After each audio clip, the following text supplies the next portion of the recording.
దేవుడి నామాన్ని బట్టి అందరికీ వందనాలండి. ఈరోజు ఏకాంత ప్రార్థన చేసి మనం దేన్ని సాధించలేనిదంటూ ఉండదండి. మనం ఏకాంత ప్రార్థన చేసినప్పుడు ప్రతి విధమైన కార్యమును నెరవేర్చుకోవచ్చు. ఏకాంత ప్రార్థన జీవితానికి పునాది లాంటిదండి.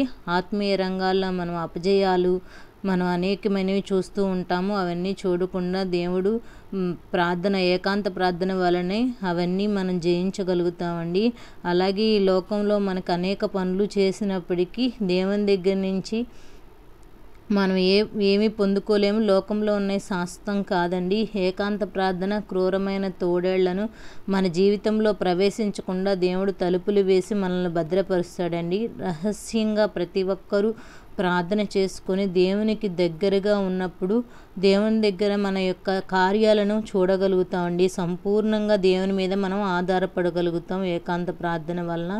అలాంటి ఏకాంత ప్రార్థన మన జీవితాల్లో మనలో ఉన్న భ్రష్టత్వాన్ని తీసివేసి దేవుని దగ్గరికి మనం దగ్గరగా చేసే ఒక ఆత్మీయతలో మనల్ని ఎదుగుదల చేస్తుందండి. అందువల్ల ప్రతి ఒక్కరూ ఏకాంత ప్రార్థన చేసుకుందాం. ఏకీభవించండి. మహాపరిశుద్ధుడివై ఉన్న మా ప్రియ పరలోకపు తండ్రి, నీకు వందనాలు, స్తుతులు, స్తోత్రములు నాయన. సర్వశక్తిమంతుడువు, ఆశ్చర్యకరుడు, అద్భుతాలు చేయగలిగిన దేవా, కృపా సత్య సంపూర్ణుడా, నీకు వందనాలు, స్తోత్రములు చెల్లిస్తున్నాం ప్రభా. మా తండ్రి, ఏకాంత ప్రార్థన ద్వారా నా తండ్రి మీరు మాతో మాట్లాడుతారని నా తండ్రి, మేము సాధించలేనిది ఏదియూ లేదని మీరు మాతో క్షూటిగా తేటగా మాట్లాడుచున్న దేవా, నీకు వందనాలు, స్తోత్రములు నాయన. అన్నిటికీ ఈ లోకంలో మేము సమయాన్ని కేటాయిస్తున్నాము, కానీ ప్రభా నా తండ్రి, మా తండ్రి నీతో మాట్లాడటానికి సమయాన్ని కేటాయించలేని స్థితిలో ఉంటున్నామేమో. మమ్మల్ని మేము సరిచేసుకునటం మాకు నేర్పించండి ప్రభా. ఎందరైతే బిడ్డలు విశ్వాసం నుంచి ఏకీభవిస్తున్నారో ప్రతి బిడ్డను జ్ఞాపకం చేసుకోండియా. వారి అవసరతలను తీర్చుటకు సహాయం దయచేయండియా. పట్టుదలతో ఏకాంతముగా వెళ్ళి నాయన వారు నా తండ్రి వారు నా తండ్రి చేసిన కార్యములను ఒప్పుకొని ప్రభా వారి జీవితములు ఏమి జరగదలసి ఉన్నదో దాన్ని బట్టి నీ సన్నిధిలో మొరపెట్టుకున్నట నాయన నేర్పించమని కోరుచున్నామయ్యా. నీకు వందనాలు నాయన. స్తోత్రార్హుడవు నాయన. మమ్మలను ప్రభ ఏకాంత ప్రార్థన నా తండ్రి భ్రష్టత్వంలోనికి వెళ్లకుండా మమ్మల్ని కాపాడుతుందని మాట్లాడుచున్నావయ్యా. ఏకాంత ప్రార్థన వరలే పరలోకపు నా తండ్రి ద్వారములు తెరవబడతాయని ప్రభా దైవాశీస్సులను మేము పొందుకోగలుగుతామని మేము నమ్ముచున్నాము నాయన. క్రీస్తు కొరకు శక్తివంతమైన సాక్షులుగా జీవించటానికి మమ్మలను ఏకాంత ప్రార్థన నడిపిస్తుంది కదా ప్రభా. పరలోక మర్మాలను ప్రభా బయలుపరచుటకు ఏకాంత ప్రార్థన మమ్మల్ని నడిపిస్తుంది నాయన. దైవ ప్రత్యక్షతను చూడటానికి నాయన, పరిశుద్ధాభిషేకాన్ని ప్రభా పొందుకోవటానికి ప్రభా, పరలోకానికి నా తండ్రి ఎత్తించటానికి ప్రభా, కృపావరములను నా తండ్రి సంపాదించుకోవడానికి ఏకాంత ప్రార్థన వల్ల ఒక్కటి మాత్రమే సాధ్యమవుతుంది నాయన. మాలో ఉన్న తప్పులను ఒప్పుకొని నాయన క్రైస్తవులుగా నా తండ్రి జీవిస్తున్నామే, కానీ నామకార్థమైన జీవితం మాలో వద్దు నా తండ్రి. ప్రార్థనాపరుడైన ఆయన యేసుక్రీస్తు నా తండ్రి నీ అడుగు జాడలలో నా తండ్రి మేము నడిచే కృపాన్ని అనుగ్రహించండి నాయన. శరీరమై ఉన్నది ప్రభా నా తండ్రి, మేము ఆత్మీయతలు ఎదుగుదల మాకు నేర్పించండి నా తండ్రి. దినములలో నా తండ్రి రోదనతోనూ కన్నీళ్లతోనూ తన మరణం నుండి రక్షించిన వారిని ప్రార్థనలతోనూ నా తండ్రి సమర్పించుకొని భయభక్తులు కలిగి జీవించటం మాకు నాయన నేర్పించమని కోరుచున్నాము నాయన. మా కొరకు నీ సింహాసనాన్ని వదిలి వచ్చి నాయన కన్నే నా తండ్రి నువ్వు మా కొరకు నాయన రక్తాన్ని చిందించి ప్రభా నా తండ్రి నా తండ్రి మమ్మల్ని నా తండ్రి నీ రాజ్యానికి వారసులుగా మమ్మల్ని సిద్ధపరిచిన దేవానికి వందనాలు, స్తోత్రములు చెల్లిస్తున్నాం ప్రభా. నా తండ్రి నాయన ఒంటరిగా నాన్న ప్రార్థన చేయటం వల్ల నా తండ్రి నా తండ్రి నీ ముఖమును నా తండ్రి చూడగలుగుతాం కదా ప్రభా. నా తండ్రి నాయన ప్రార్థన చేయటం వల్ల మా జీవితంలో చీకటిని తొలగిపోయి నా తండ్రి నాయన అరణ్యం అనే యొక్క యాత్రా జీవితంలో ప్రభా చీకటిని తొలగివేసి నా తండ్రి వెలుగుమయంగా మార్చగలిగిన శక్తి ఒక ఏకాంత ప్రార్థనకు మాత్రమే కదా నా తండ్రి. అట్టి ప్రార్థన చేయటం మాకు నేర్పించండి నా తండ్రి. నీకు వందనాలయ్యా నాయన. గదిలోనికి వెళ్ళి తలుపు వేసుకొని రహస్యం ముందున్న తండ్రిని ప్రార్థన చేయటం మాకు నేర్పించండి ప్రభా. నీతో నా దగ్గర నుంచి ప్రతిఫలాన్ని పొందుకునే కృపను మాకు అనుగ్రహించమని కోరుచున్నామయ్యా. సహాయకుడువు సంరక్షకుడు ఉన్న మా ప్రియ పరలోకపు తండ్రి, జ్ఞాపకం చేసుకోండి నాయన. అపజయాన్ని మేము జయించే శక్తిని మాకు దయచేయండి నాయన. మోకాళ్ల ప్రార్థన అనుభవాలు మాకు నేర్పించండి అయ్యా. చేతులెత్తి ప్రార్థించటం మాకు నేర్పించండి నాయన. భగత్ సింగ్ గారైతే నా తండ్రి మందిరం కట్టినప్పుడు ప్రభా, మందిరంలో ఒక గదిని నా తండ్రి నిర్మించుకొని ఏకాంతంగా వెళ్ళి ప్రార్థన చేసేవారు నా తండ్రి. నాయన 10,000 సంఘాలను నాయన కట్టుటకు సహాయం చేసిన దేవుడు ప్రభా. గొప్ప గొప్ప ప్రవక్తులేమి ప్రభా, గొప్ప గొప్ప దైవజనులేమి ప్రభా నా తండ్రి, వారిని సన్నిధులు ఏకాంతంగా సమయాన్ని గడిపేట ద్వారా మాత్రమే నాయన వారి విజయాలను సాధించగలిగారు కదా ప్రభా. అలాంటి ప్రార్థన మేము చేయలేని స్థితిలో ఉంటున్నామేమో ప్రభా.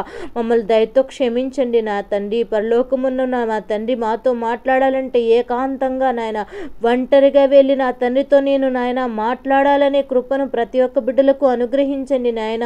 మా కుటుంబంలో కార్యములు జరగట్లేదని ప్రభా, బిడ్డలకు వివాహం జరగట్లేదని ప్రభా, ఉద్యోగాలు రావట్లేదని ప్రభా, కుటుంబంలో బిడ్డల పరిస్థితి బాగోలేదని ప్రభా, ఆరోగ్య పరిస్థితులు బాగోలేదని ఏదో ఒక శోధనతో బాధపడుచున్నామే కానీ నాయన ఒంటరిగా నా తండ్రి ప్రత్యేకమైన నా తండ్రి గదిని ఏర్పాటు చేసుకొని, సమయాన్ని ఏర్పాటు చేసుకొని నీ నామాన్ని ఘనపరచుట, నీతో మాట్లాడుట, నీతో సంభాషించుట మాకు నాయన నా తండ్రి సమయాన్ని మేము కేటాయించలేని దౌర్భాగ్య స్థితిలో ఉన్నాం ప్రభా. దయతో క్షమించండి నాయన. నీకు సమయాన్ని కేటాయించి నీతో మాట్లాడినప్పుడు నాయన మా కార్యములను చూడగలుగుతామని మాట్లాడుచున్న నా ప్రియమైన దేవా, నీకు వందనాలు స్తోత్రములు చెల్లిస్తున్నాం ప్రభా. జ్ఞాపకం చేసుకోండి నాయన. నా తండ్రి నాయన మా జీవితంలో చేయబోయే కార్యాల గురించి నీతో మాట్లాడుట మాకు నేర్పించండి. నీ చిత్తాన్ని మేము గ్రహించుట మాకు నేర్పించండి నా తండ్రి. ఏకాంత ప్రార్థన నా తండ్రి నాయన సులువుగా చిక్కులు పెట్టే సాతాను యొక్క నా తండ్రి తంత్రముల నుంచి మమ్మల్ని రక్షిస్తుంది కదా ప్రభా. జ్ఞాపకం చేసుకోండి నాయన. ఏలియా నా తండ్రి కెరూతు వాగు దగ్గర నా తండ్రి ఉన్నమని చెప్పినప్పుడు ప్రభా ఎన్నో జయించి ఉన్నాను, ఆహాబును నా తండ్రి నాయన జయించి ఉన్నాను, కానీ ప్రభా ఏంటి నన్ను ఈ వాగు దగ్గర ఒంటరిగా ఉండమన్నప్పుడు ప్రభా నా తండ్రి నాయన కెరూతు వాగు నా తండ్రి నాయన దగ్గర నా తండ్రి నాయన నా తండ్రి ప్రభు వాటిని నాయన నా తండ్రి ఏకాంతం, కెరూతు అనగా ఏకాంతమని లేదా నరికివేయబడుట, చీల్చివేయబడుట అర్థమని చెప్పి ఉన్న దేవుడు ప్రభా. ఏలియా పట్ల ఒక ప్రణాళిక ఉంది కదా నాయన. ఏకాంత ప్రార్థన ద్వారా నలకొట్టబడి నా తండ్రి నా తండ్రి బయలు దేవతలను ప్రభా వారు నా తండ్రి నా తండ్రి హతము చేయడానికి నా తండ్రి ఏలియాని పురుకొల్పుచున్న దేవుడు. ముందుగా నా తండ్రి ఏకాంతముగా నా తండ్రి నీ సన్నిధిలో గడుపుట నా తండ్రి నేర్పించిన దేవుడు ప్రభా. నాయన ఏలియా నా తండ్రి ప్రార్థించి ప్రభా నాయన నా తండ్రి బలిపీఠాన్ని కట్టి బయలు దేవతలను హతము చేయటానికి నాయన నీ అగ్ని చేత నా తండ్రి దహన బలి అర్పించట ద్వారా నా తండ్రి నాయన ఆ కార్యములన్నీ జరగటానికి ముందుగా తండ్రి ఏలియా ప్రార్థనలో నలకొట్టబడ్డాడయ్యా నా తండ్రి నాయన. కెరూతు అనగా యోర్దాను నదిలో నుంచి చీల్చబడి నాయన బీడి భూములను, ఎండిపోయిన భూములను నా తండ్రి సస్యశ్యామలంగా మార్చడానికి నా తండ్రి చీల్చబడిన నా తండ్రి కెరూతు వాగు దగ్గర నా తండ్రి నాయన ఏలియాని సన్నిధిలో కనిపెట్టుటకు నాయన సహాయం చేసిన దేవుడు ప్రభా. నా తండ్రి జ్ఞాపకం చేసుకో నాయన. మా కార్యములు జరగట్లేదంటే దానికన్నా మేలుకరమైనది, శ్రేష్టమైనది మాకు ఇవ్వదలిచి ఉన్నామని నీ చిత్తాన్ని మేము గ్రహించుకొనటం మాకు నేర్పించండి ప్రభా. నా తండ్రి జ్ఞాపకం చేసుకోనాడు నా తండ్రి నాయన సీనా కొండ మీద నా తండ్రి మోషే గారు నా తండ్రి నాయనా నా తండ్రి నీతో గడిపినప్పుడు ప్రభా నాయన నా తండ్రి మోషే గారితో మాట్లాడిన దేవుడు ప్రభా. జ్ఞాపకం చేసుకోండి. ఏకాంత ప్రార్థన మా జీవితంలో కార్యములు నెరవేర్పులోనికి తీసుకురావటకు సహాయము దయచేయమని కోరుచున్నామయ్యా. నీకు వందనాలు నాయన. ఏకాంత ప్రార్థన ద్వారా నా తండ్రి ప్రభువు నా తండ్రి యేసయ్య నువ్వు కూడా నా తండ్రి ఏకాంత ప్రార్థన ద్వారా నా తండ్రి ఈ లోకంలో మా కొరకు వచ్చిన తండ్రి నాయన సిలువకు అప్పగించే ముందు ఏకాంత ప్రార్థనలో గడిపి ఉన్న దేవుడు ప్రభా. అనేక సూచక్రియలు అద్భుతాలు చేయడానికి ఏకాంత ప్రార్థన గడిపి ఉన్న దేవానికి వందనాలు. మేవే పాటి వారం ఎందుకు పనికిరానటువంటి మా జీవితాలను ప్రభా ప్రార్థన చేయటం మాకు నేర్పించండి నా